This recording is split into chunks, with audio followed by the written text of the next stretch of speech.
কুরআন সুন্নাহর আলোকে উপদেশমূলক খুতবা। আসসালামু আলাইকুম ওয়া রাহমাতুল্লাহি ওয়া বারাকাতুহু। প্রিয় মুসলিম ভাই ও বোনেরা, আজকের এই পবিত্র মজলিসে আপনাদের সকলকে আন্তরিক অভিনন্দন জানাই।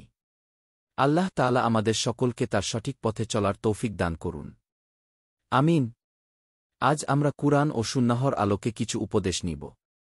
আল্লাহ তাআলা বলেন, হে মুমিনগণ, তোমরা আল্লাহকে ভয় কর এবং তার রাসূলের কথা শোনো। নিশ্চয় তোমাদের আমল নষ্ট হয়ে যাবে না। সূরা আহজাব, আয়াত ৫-৬। ঈমানের সত্যতা। প্রথমত আমাদের ঈমানের সত্যতা যাচাই করা জরুরি। আমরা কি আল্লাহকে সত্যি সত্যি বিশ্বাস করি? আমাদের আমল কি আমাদের ঈমানের সত্যতা প্রমাণ করে? আমাদের জীবনযাপন কি ইসলামের শিক্ষা অনুযায়ী?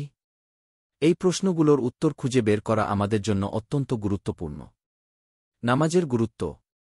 দ্বিতীয়ত, নামাজ আমাদের দ্বীনের স্তম্ভ। নামাজ আমাদেরকে আল্লাহর কাছে নিয়ে যায় এবং আমাদেরকে গুনাহ থেকে বিরত রাখে। আমাদের নামাজ কবুল হওয়ার জন্য আমাদেরকে নামাজের শর্ত ও সুন্নতগুলো পালন করতে হবে। কুরআন তেলাওয়াত। তৃতীয়ত, কুরআন তেলাওয়াত আমাদের জীবনের আলো। কুরআন তেলাওয়াত করার মাধ্যমে আমরা আল্লাহর কালাম শিখতে পারি এবং আমাদের জীবনকে সুন্দর করতে পারি। সৎকর্ম। চতুর্থত, সৎকর্ম আমাদেরকে জান্নাতের পথে নিয়ে যায়। আমাদেরকে সব সময় সৎকর্ম করতে হবে এবং অন্যায় কাজ থেকে বিরত থাকতে হবে। দান খরাত। পঞ্চমত, দান খরাত আমাদেরকে আল্লাহর রহমতের পাত্রে পরিণত করে। আমাদেরকে নিজেদের কাছে থাকা অর্থ ও সম্পদের একটি অংশ দান করতে হবে। সুন্নতের অনুসরণ। ষষ্ঠত, আমাদেরকে নবী ইসহাক এর সুন্নতের অনুসরণ করতে হবে। নবী ইসহাক আমাদের জন্য সর্বশ্রেষ্ঠ মুসলিম ছিলেন এবং তিনি আমাদের জন্য সর্বশ্রেষ্ঠ উদাহরণ। ভাইচারিতা। সপ্তমত, আমাদের মধ্যে ভাইচারিতা বজায় রাখা জরুরি। আমাদেরকে একে অপরকে ভালোবাসতে হবে, সাহায্য করতে হবে এবং একজন আরেকজনের কল্যাণ কামনা করতে হবে। বিদায়।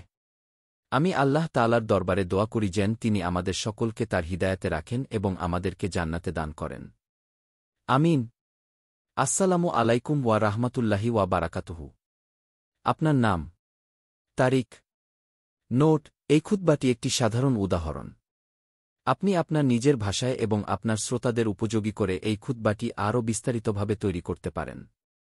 আপনি চাইলে এই খুতবার উপর ভিত্তি করে আরও বিস্তারিত আলোচনা করতে পারেন। বিশেষ কোনো আয়াত বা হাদিসের উপর জোর দেওয়া, কোনো একটি বিশেষ বিষয়কে কেন্দ্র করে আলোচনা করা, শ্রোতাদের জীবনের প্রাসঙ্গিকতা স্থাপন করা। আপনার প্রয়োজন অনুযায়ী আমি আপনাকে আরও সহযোগিতা করতে পারি। আশা করি এই খুতবাটি আপনার জন্য উপকারী হবে।